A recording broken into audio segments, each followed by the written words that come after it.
Um, so yeah, so this is a project that actually I started many years ago at the start of my PhD with Marco Gualtieri. He gave me this problem of looking at these Stokes groupoids.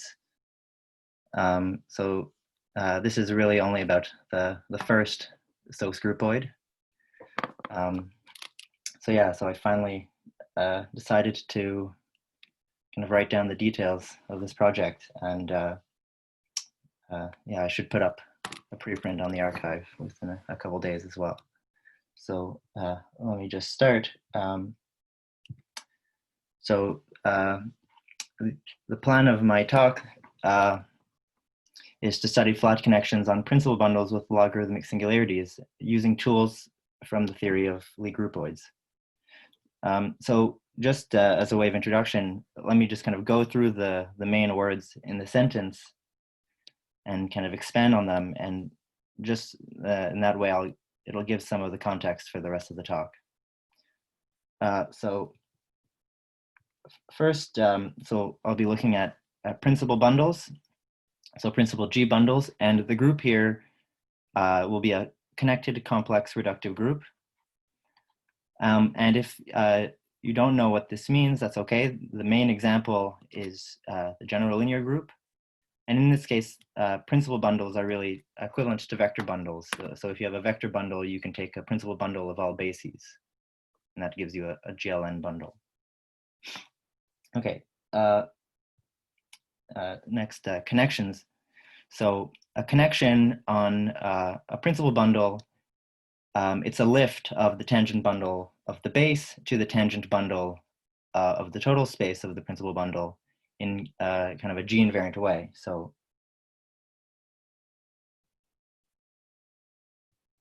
it's kind of a way of lifting these kind of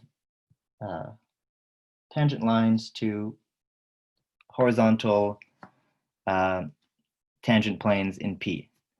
So one way of thinking about it is as a map from the tangent bundle of X into the quotient of the tangent bundle of P by the G action, such that if you then project with the differential of pi, you get the identity. And locally, these are given by Lie algebra valued one forms. And I just want to point out here that this space here, so it's a vector bundle over X, and it has the structure of a Lie algebroid. So the Lie bracket comes from the bracket of vector fields on P. So this is the so-called T algebroid of the principal bundle. And a connection is flat if it's a if nabla is a Lie algebroid homomorphism into the T algebroid. Okay, so the next part is logarithmic singularities. So I'm going to consider here, so X is a complex manifold. Let me kind of draw a picture of it. And D here will be a complex codimension 1 submanifold, like this. Let me maybe just draw some coordinates. So transverse to D will be Z, and then along D will be, say, X. And associated to X with the submanifold D is the so-called logarithmic tangent bundle, which is a Lie algebroid. And the sections of this Lie algebroid, you can think of them as vector fields on X that are tangent to D. And using this algebroid, you can phrase what is a flat connection with logarithmic singularities along D. So this will be a Lie algebroid homomorphism from the logarithmic tangent bundle into the T algebroid that again satisfies this condition here. So here's the connection. You have this map from the T algebroid to the tangent of X, and then you also have the anchor map, and it should commute. So the way that I phrased it, a logarithmic connection, it's a smooth representation of a Lie algebroid, which is different from the tangent bundle. So I could have phrased this in terms of the tangent bundle, but then it would actually have a singularity. If you choose a trivialization of the principal bundle and you write the connection locally, it will have the following form. So it will be kind of a Lie algebra element A times dz over z plus another term times dx. So here this dz over z, this is the singular part. So it's the same thing as d log z, which is why it's called a logarithmic singularity. So these are the types of connections that I want to study.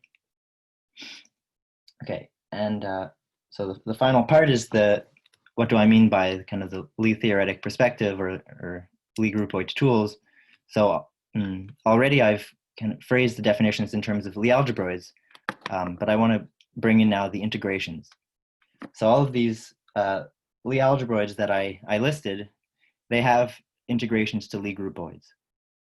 So the tangent bundle, first of all, it has a source simply connected integration, which is the fundamental groupoid of X. So this is the groupoid of paths in X taken up to homotopy. The logarithmic tangent algebroid, this thing has a source simply connected integration, which I'll call the twisted fundamental groupoid.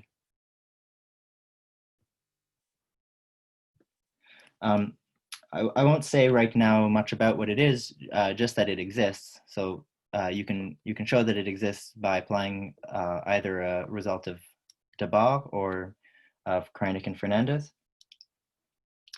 And then finally, a T algebroid.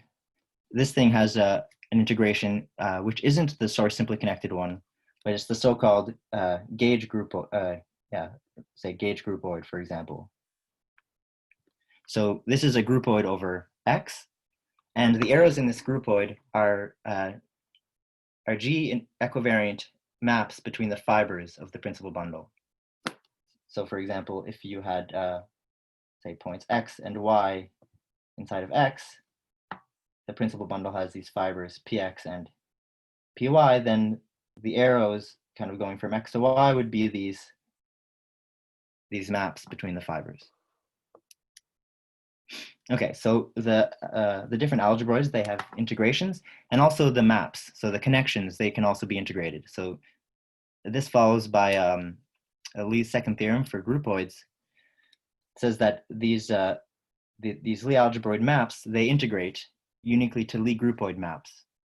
So for example, if I have just a usual flat connection, it integrates to a homomorphism from the fundamental groupoid into the gauge groupoid of the principal bundle.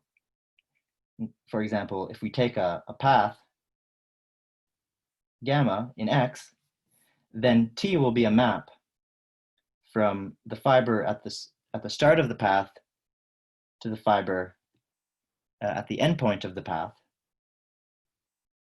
And this is just the map that's obtained by parallel transport. So this gives a homomorphism from the fundamental groupoid of X into the gauge groupoid of the principal bundle. And similarly, if you have a logarithmic connection, this integrates to a representation here of the twisted fundamental groupoid. And this can be stated as an equivalence of categories. It's valid for any source simply connected Lie groupoid.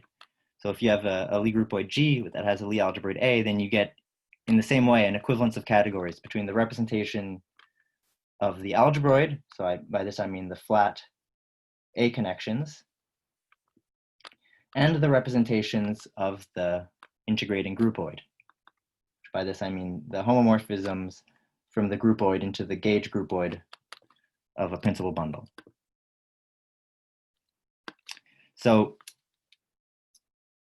in this talk then, I want to study logarithmic flat connections, and the perspective is to study them as representations of the twisted fundamental groupoid. So yeah, so this is what I'm going to talk about for today. Are there any questions so far?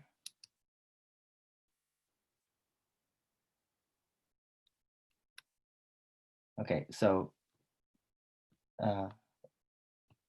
let me go to an outline. So yeah, this really breaks up into two parts. One of them is kind of a local theory, where you're just studying logarithmic connections on the complex plane or the affine line that have a singularity at the origin.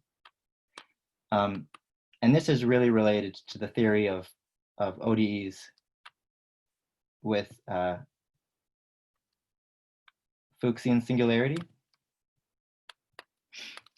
So I want to go into some detail talking about this. And then the second part is kind of the general case of a general complex manifold with a hypersurface. And for this, the idea will be to use some kind of tools from groupoids like Morita equivalence to kind of reduce the study of these back down to the local case, essentially. Just kind of break this down to some kind of simple building blocks that we already know how to study. So that's what I'm going to talk about. So I'm going to start with the local theory, and hopefully I have time to get to the second part. So let me start then with this part. Okay, so yeah, so the first part is ordinary differential equations with Fuchsian singularities. So here, I'm still thinking about a principal bundle now over the complex plane, and a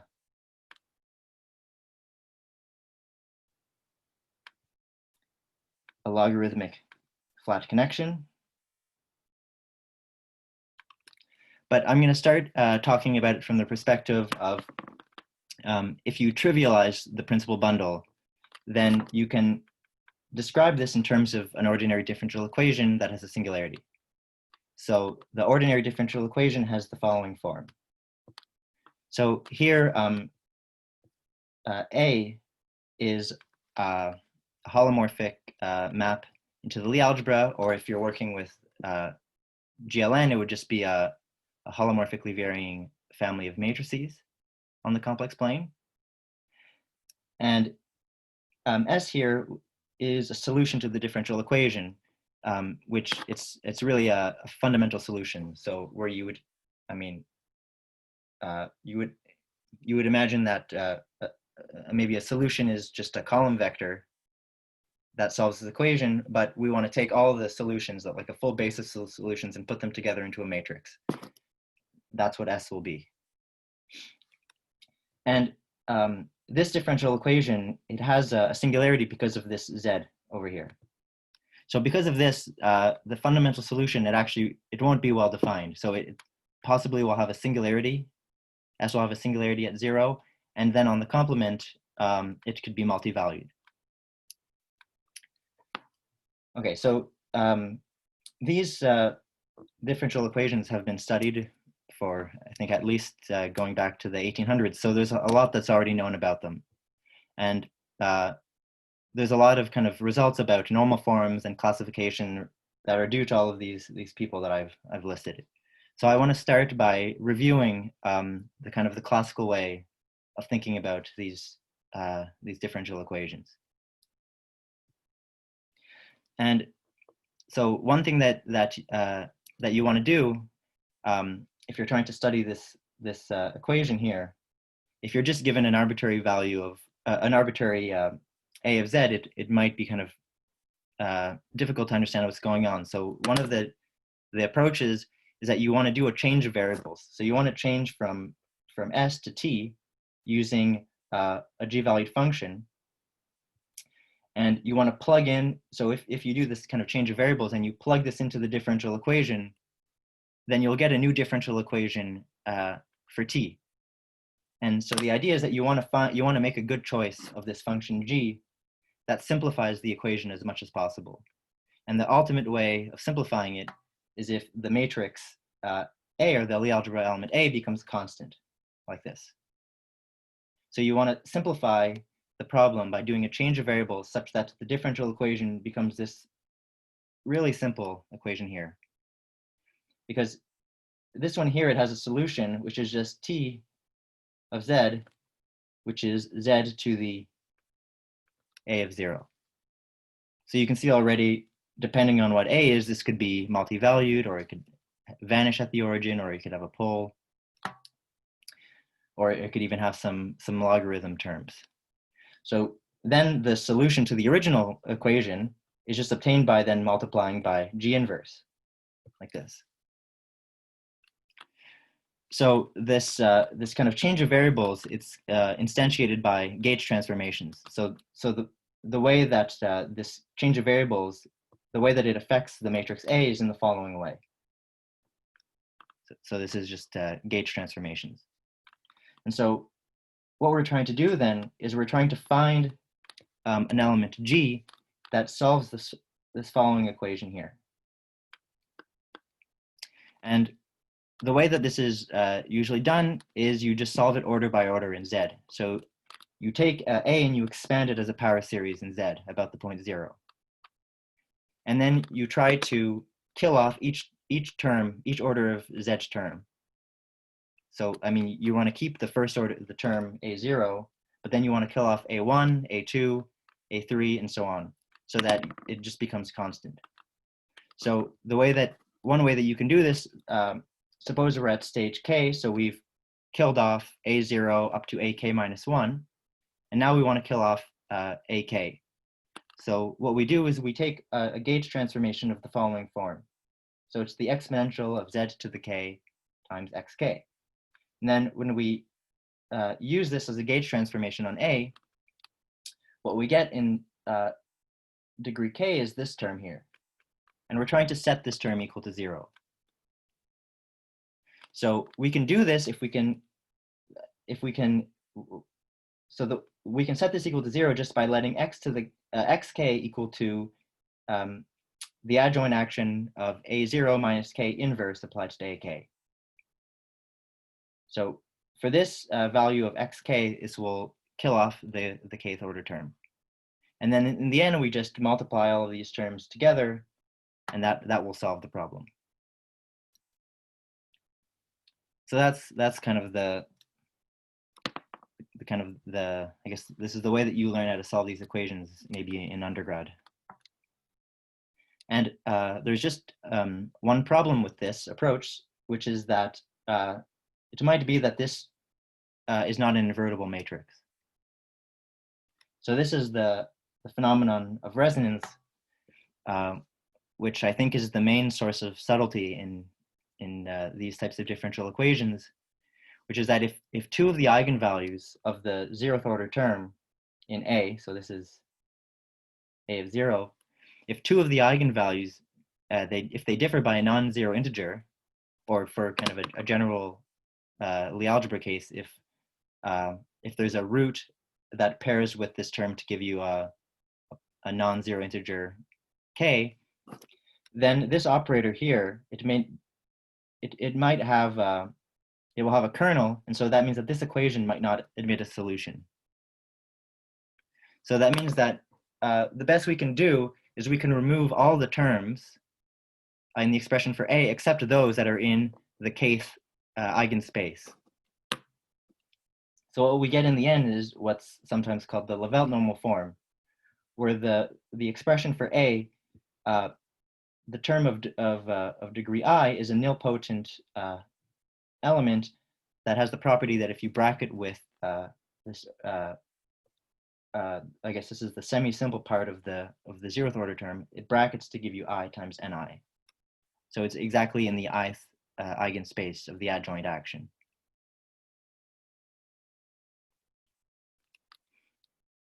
And notice that this sum is necessarily finite now, because there's only going to be finitely many eigenvalues for the operator of adjoint action. Okay, so this is kind of the classical normal form that you get for these differential equations. And from here, you can proceed to doing a classification. So one way of doing it is that you look at the equivalence of these different Levelt normal forms. So a differential equation, it might have different Levelt normal forms that look different, but actually there is a holomorphic gauge transformation that goes between them. So one way of getting at a classification is that you just analyze which of the Levelt normal forms are equivalent. So this is the approach that is taken in the work of these authors. Another approach that's kind of more geometric is that you do the classification in terms of a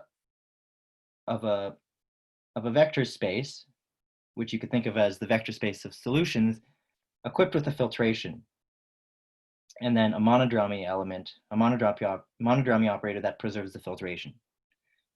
And this filtration here, it has the name of the Levelt filtration. So this is in the case of the general linear group. So you can classify these logarithmic connections in terms of a vector space equipped with a filtration and then a monodromy operator that preserves the filtration.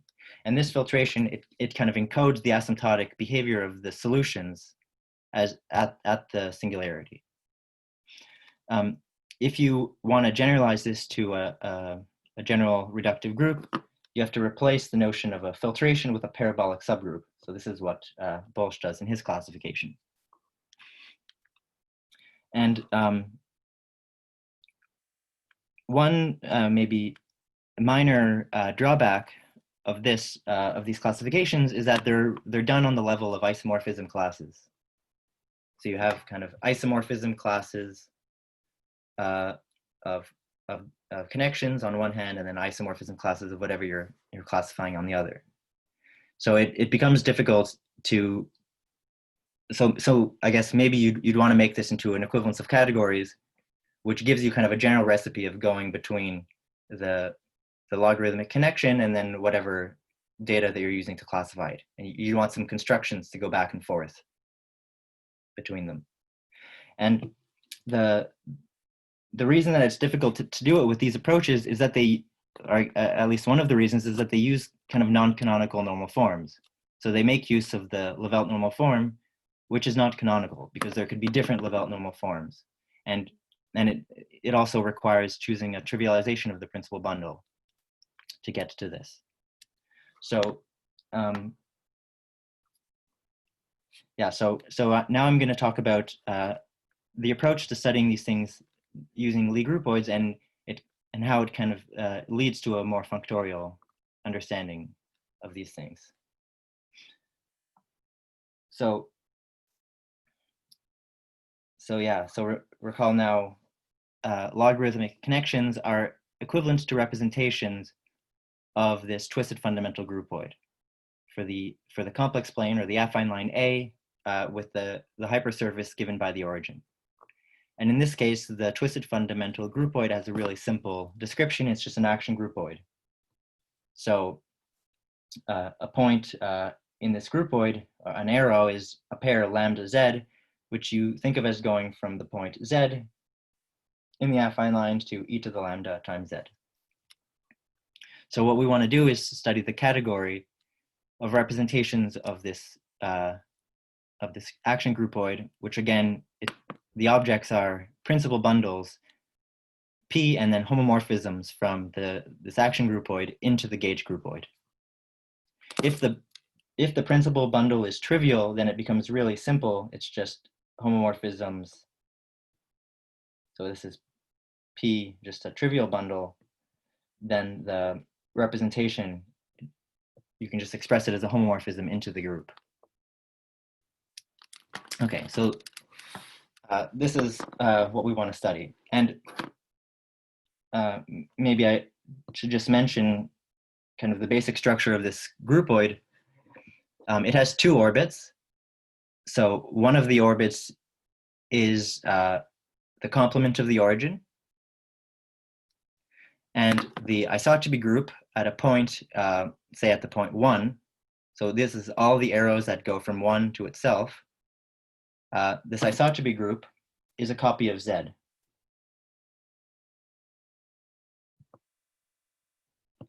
So this, you can think of as the loops. So here we have the point 0. The elements of this isotropy groups are the loops that go around. The other orbit of this groupoid is at the origin. And the isotropy group over this point is just the complex numbers. Okay, so far so good. Are there any questions?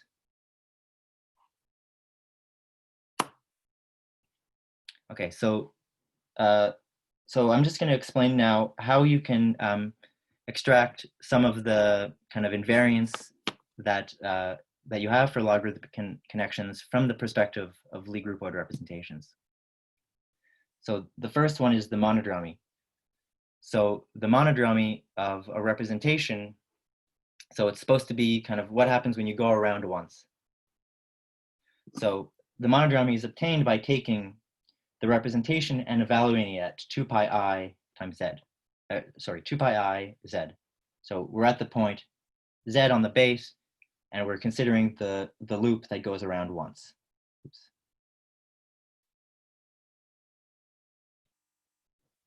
And this thing, we can vary z, so it kind of varies holomorphically over the complex plane.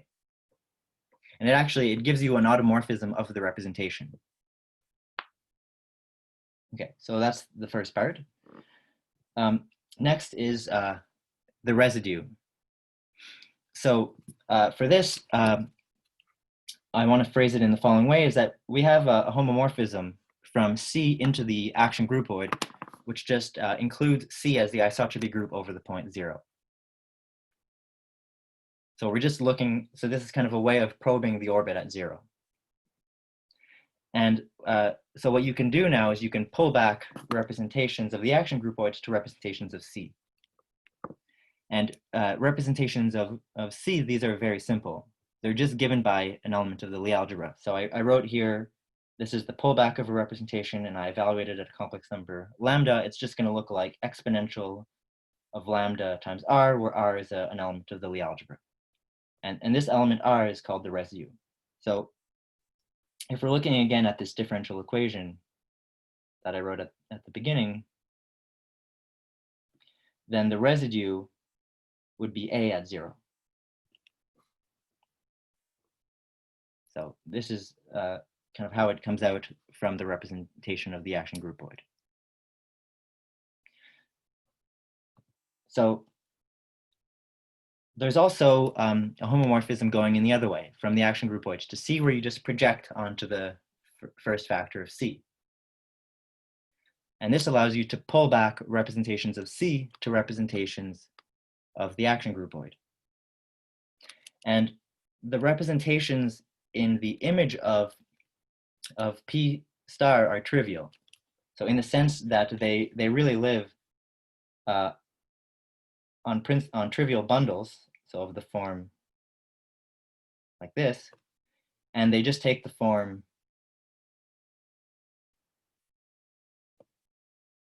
exponential of lambda times some Lie algebra element that doesn't depend on z.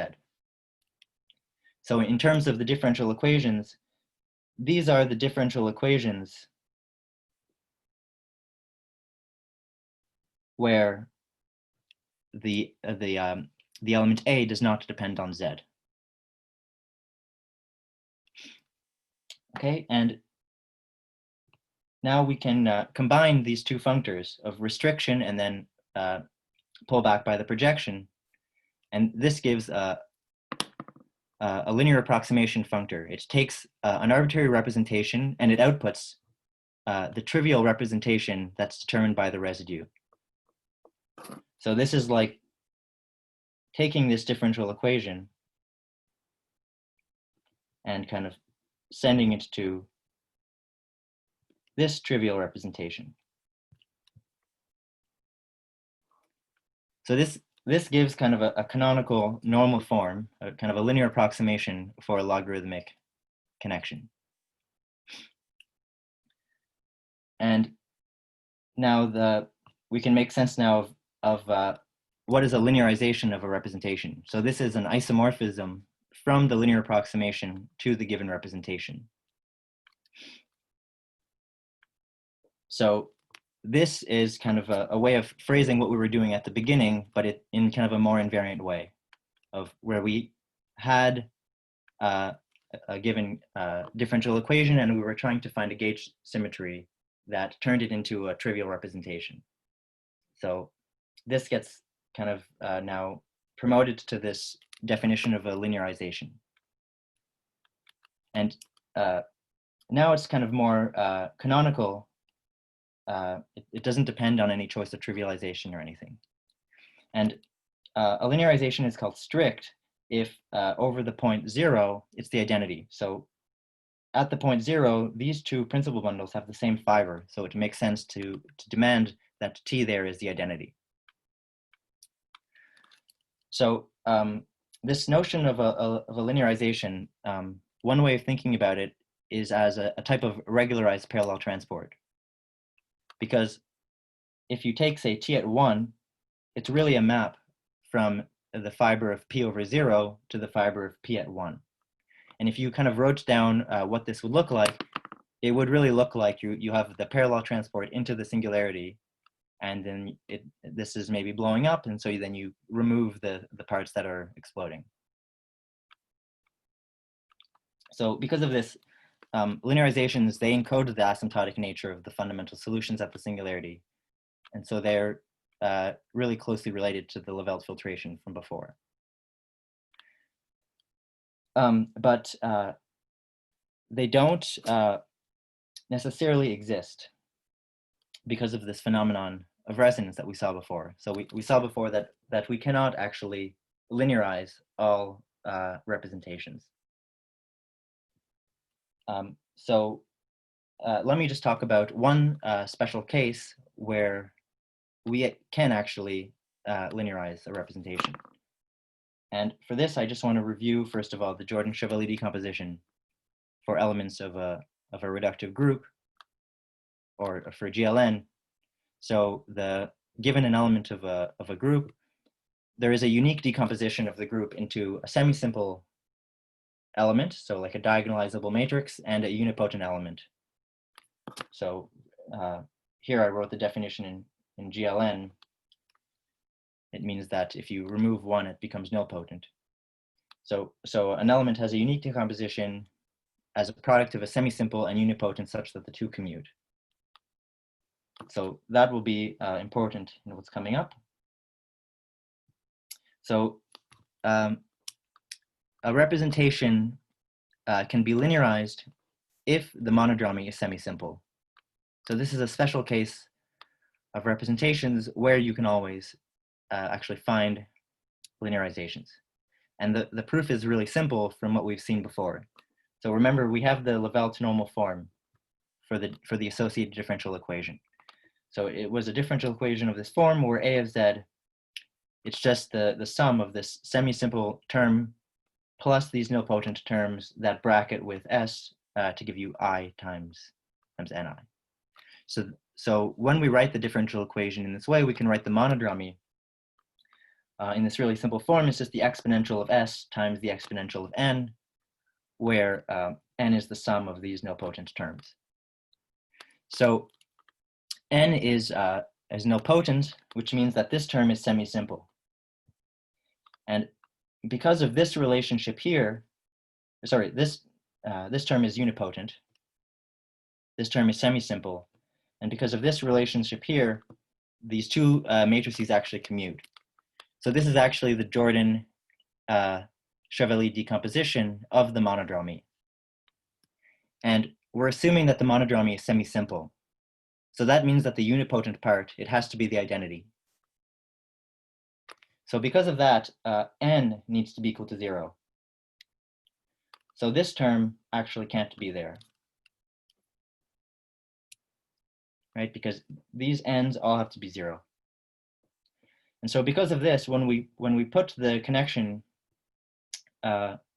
into the Levelte normal form, the matrix A is actually constant. So it already has been linearized. So because of this, these representations, they do admit linearizations. So now the approach for studying representations is to extend the notion of the Jordan-Chevalley decomposition to decomposition for representations. So given any representation, we'll be able to decompose it into a semi-simple part and a unipotent part. And that will allow us to get around this problem that some representations can't be linearized. So in order to explain this, I need to recall the notion of a groupoid cocycle. So what this is, a groupoid cocycle, so suppose we start with a representation of the action groupoid on a principal bundle P, and suppose we now want to describe all other representations of the action groupoid on this principal bundle P, but we want to describe all other representations relative to this one. So the way that we can do that is by the concept of a groupoid cocycle. So a groupoid cocycle, it's a section of this pullback bundle. So what I mean by this is that if you have an element in the action groupoid, it has a target, which is e to the lambda z, and so over this point you have the principal bundle, the fiber e to the lambda z. So the cocycle, it should assign at the point lambda z, it should assign an automorphism of this fiber.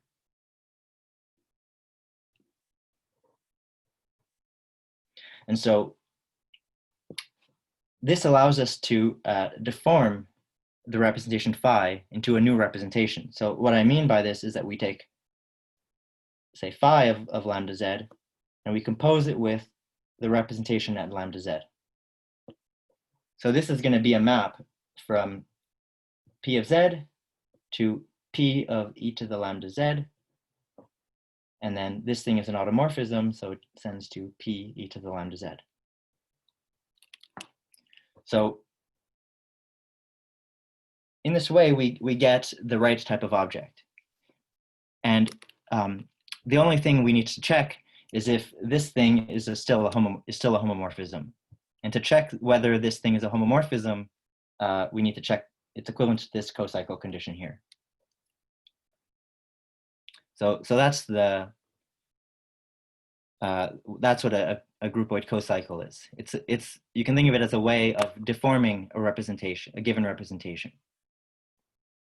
Okay, so what the result is that if you have now a representation of the action groupoid, there's actually a canonical cocycle that's associated to it.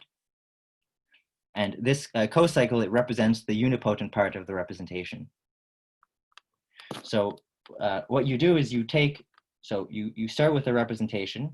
Remember, this has a monodromy, which is an automorphism of the representation, and you can extract its unipotent part, U, which is still an automorphism of the representation. And then you use this U to define a cocycle with the following formula. So this defines a cocycle, which means that we can now deform the original representation to a new representation that has semi-simple monodromy. So this gives a way of giving a kind of a functorial Jordan-Chevalley decomposition for representations. So you can kind of start with a representation, and you can extract the semi-simple part, which is a representation with semi-simple monodromy, and the unipotent part, which is a unipotent automorphism of the representation.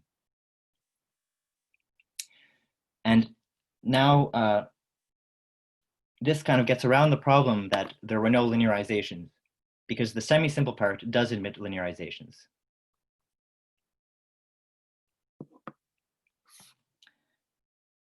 Okay, so I wanted to explain how you can think of resonance from this perspective. But in the interest of time, I'm going to skip this part.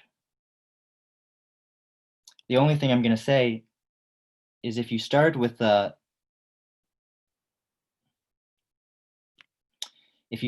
representation phi, you can extract the semi-simple part, and then it makes sense to consider the linearizations of this thing. So I'm going to consider, say, mu of phi sub s is the space of linearizations,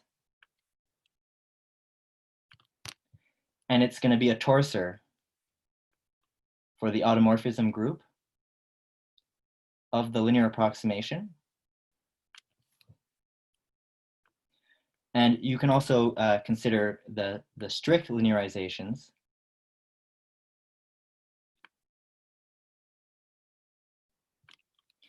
which, remember, these are the linearizations that are the identity at the point 0.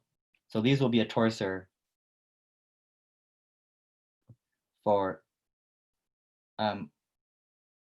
what I call aught sub 0 of the linear approximation. So these are the automorphisms that are the identity at the point 0.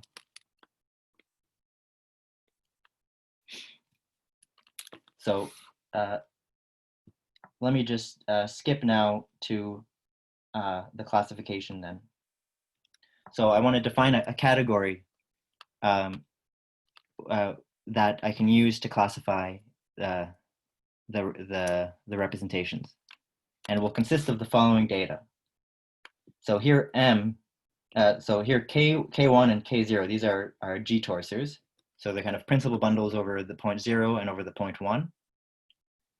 And then M here is a monodromy element. So it's an automorphism of K1. And on the other side, you have A, which is like a residue element. It's an infinitesimal automorphism of this fiber K0. And then going between them is you have some subset of the space of G and equivariant homomorphisms from this fiber to this fiber. So it's some collection of homomorphisms from K0 to K1. And this, you should think of it as the space of strict linearizations. And so it's a torsor for a specific subgroup, which is determined by A. So you can think that all the homomorphisms from K0 to K1, it's a torsor for the automorphisms of K0, which is isomorphic to G. And the space of strict linearizations is a reduction of structure to a smaller subgroup of the automorphisms of K0. And these data,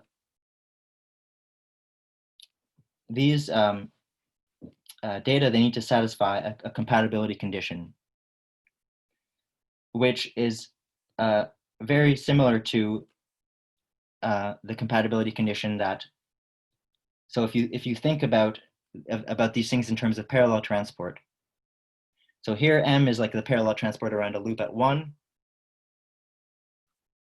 E to the, say, 2 pi I, A is like a parallel transport above the point 0. And then this nu 0 is like a regularized parallel transport from K0 to K1. So in a sense, we should be able to pull back M to give an automorphism of K0. And it should agree with this one. So this is this compatibility condition, which is going to remain a little bit vague. Okay, so then the theorem is that you get now an equivalence of categories from representations or logarithmic connections to this this category that I just described. We're given a representation, you extract the monodromy, the residue, and then the space of strict linearizations for the semi-simple part. So this kind of, it relies on the fact that we have kind of a canonical normal form, which is the linear approximation. And then we're kind of trying to kind of compare the given connection, the given representation, to the normal form through some type of regularized parallel transport. And that's kind of the extra data that you need to classify these representations. I won't write it out, but there is kind of an explicit inverse that you can write for this. So it gives you kind of a way of going back and forth.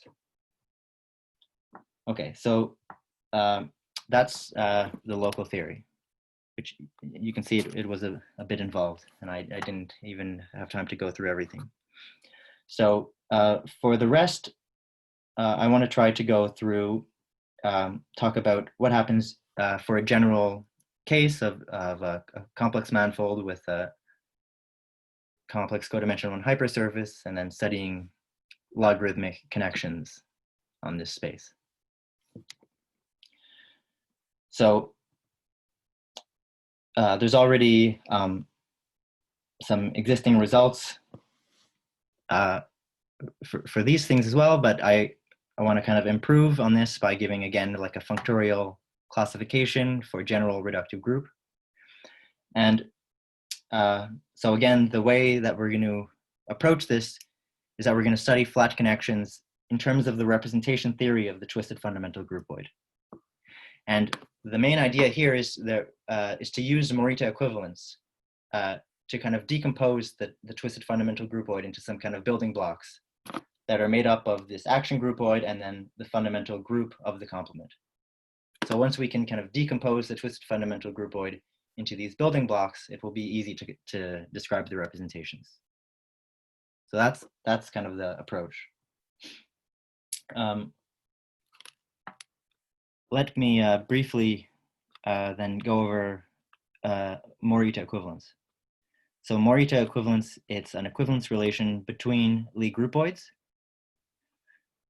which is weaker than isomorphism. And what it consists of, so there's different ways of phrasing the definition of a Morita equivalence, but the one that I want to use is as a bi-principal bi-bundle. So it's a space Q that maps to the base of G and the base of N. So we have these two Lie groupoids that we want to make equivalent. So we have this space that maps to both of their bases, and it has an action of G on one side and on H on the other side, and they're kind of compatible actions, and in both directions it's a principal bundle. And the reason that these are useful is the following result, which is that a Morita equivalence Q between two Lie groupoids, it induces an equivalence between their categories of representations. And the way that this works is actually quite simple. If we have, for example, a representation of H, what we do is we first pull it back to Q. So now it has an action of both H and G, and then we quotient by H, and then it becomes a principal bundle over M with an action of G. So we can kind of go back and forth. Okay, so this is why Morita equivalence is useful, because if we can take the fundamental groupoid and express it as Morita equivalent to something else, then we can just describe the category of logarithmic connections with this other groupoid. And the main kind of technique for producing Morita equivalences is the following result, which is if you have some groupoid over a space M, what you can do is look for submanifolds inside and restrict the groupoid to these submanifolds. And this criterion is when is the restriction of a groupoid to a submanifold? When does this give you a Morita equivalence? And the condition for when this gives a Morita equivalence is exactly when this submanifold N intersects all of the orbits of G, and if the tangent space to the submanifold is transverse to the image of the anchor map for the Lie algebroid of G. So this is kind of the main kind of technique that I'm going to use to produce a Morita equivalence. And kind of the basic idea is that we have the space XD, and we want to kind of embedded into some larger space on which a larger groupoid lives. And then we have this kind of subspace X, such that if we restrict the groupoid, we get the twisted fundamental groupoid. But then we want to also find some other subspaces. So we kind of have some big space and then some different submanifolds, and then we can restrict to these different submanifolds to get Morita equivalent groupoids. So the way that it will work in this case is that I'm going to construct a larger space Z, which is built out of two kind of building blocks. One of them, it's just the space X. We just take X cross a little disk. And then the other part is the so-called deformation to the normal cone of D. So it's a way of interpolating between a tubular neighborhood of D to the normal bundle of D. So here's kind of a picture of what's going on. This is the space Z. So this part here is X times the disk. So it sits over a little ball of some small radius r. And we're just gluing this to this deformation space D. So you can see kind of over the point 1, it intersects X only in a little small neighborhood of D. But then over the point 0, we get the entire normal bundle to D. So we have this kind of projection from the space Z to C, and it has the property that over the point 1, we get the space X that we started out with, and over the point 0, we get the normal bundle of D and X. And this larger space Z, it also has a complex codimension 1 submanifold, which I called kind of D with a line over top. And this kind of cuts through all the fibers. So that over the point 1, it gives you D. And over the point 0, it gives you the 0 section in the normal bundle.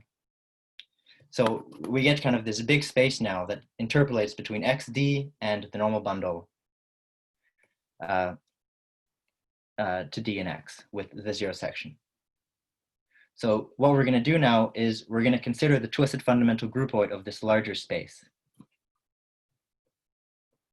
And this larger groupoid, it has 2 Morita equivalent subgroupoids, which we obtain by restricting to submanifolds.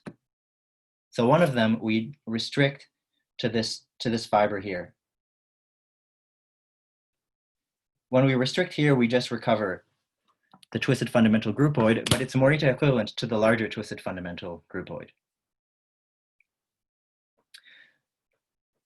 For the other subspace, what we take is a fiber of the normal bundle. So we pick some point in the divisor, and we take the fiber of the normal bundle, and then we take some other base point inside of the complement. So it's like we take a fiber like this, and then we just choose one point. And then again, if we restrict this space, we get a Morita equivalent subgroupoid. So the result of this is that the category of representations of the twisted fundamental groupoid, it's equivalent to the representations of this larger twisted fundamental groupoid, which is in turn equivalent to the representations of this groupoid N.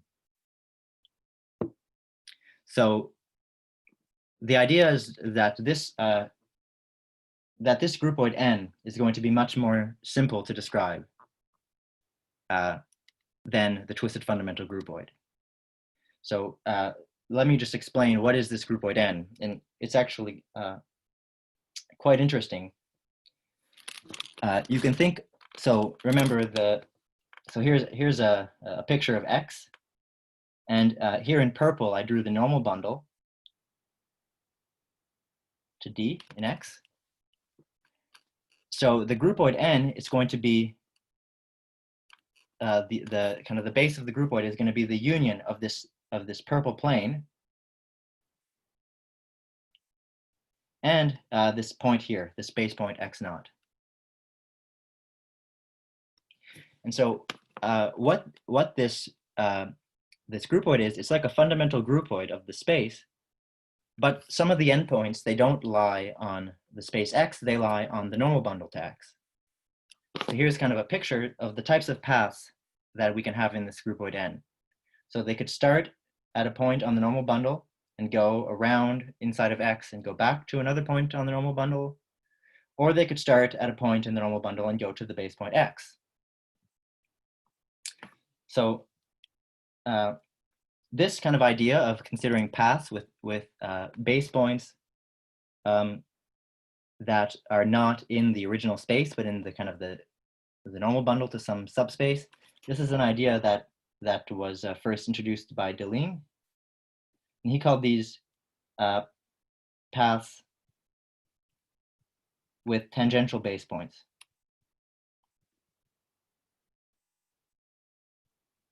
So the way that he thought about it is that you have paths that maybe they end on D, but you only consider homotopies that fix the tangent vector.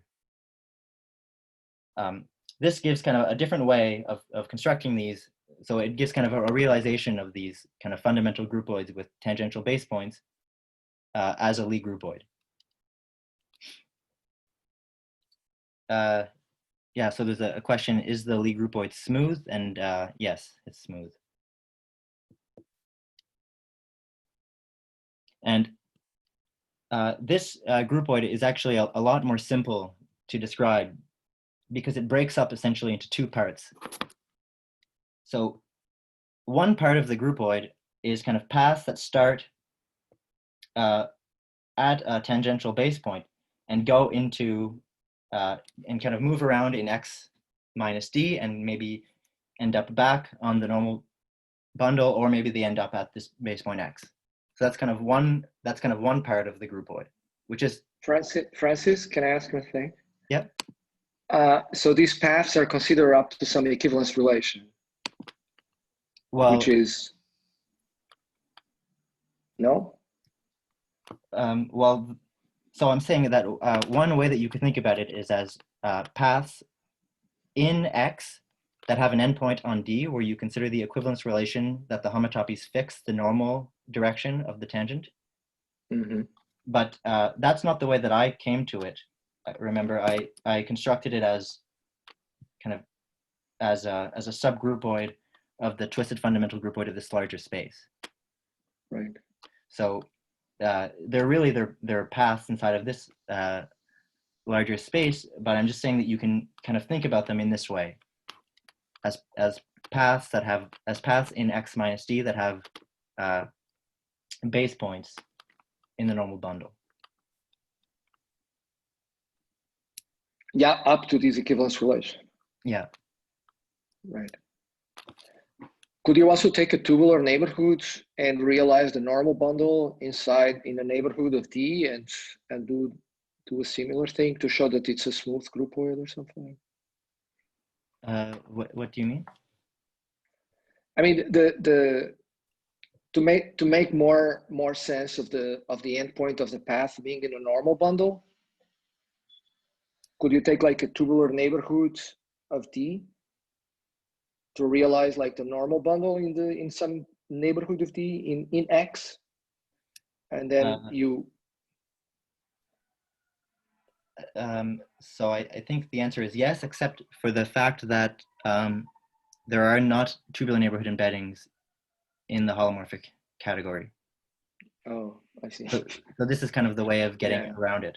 But okay. One thing that you can do is if you consider a path in X that's going from D to another point, and it has the kind of the normal vector at the beginning is non-zero, then there is a way of lifting it to a path inside of this groupoid. Mm-hmm. Okay, thanks. Okay, so what I wanted to say is that you can think of this groupoid as being made up of two different parts. One of the parts are the paths that kind of go from maybe a fixed point in the normal bundle and move around in X minus D. So this is really a groupoid that's equivalent to the fundamental group of the complement of D and X. And there's another part of the groupoid, which is the arrows that really they only lie in the normal bundle. So there is two kind of distinguished subgroupoids of n. So in order to do this, we have to choose a non-zero point in the normal bundle, and we get these kind of two groupoids. So this is the first one where I said you consider paths that go between, say, v and x naught.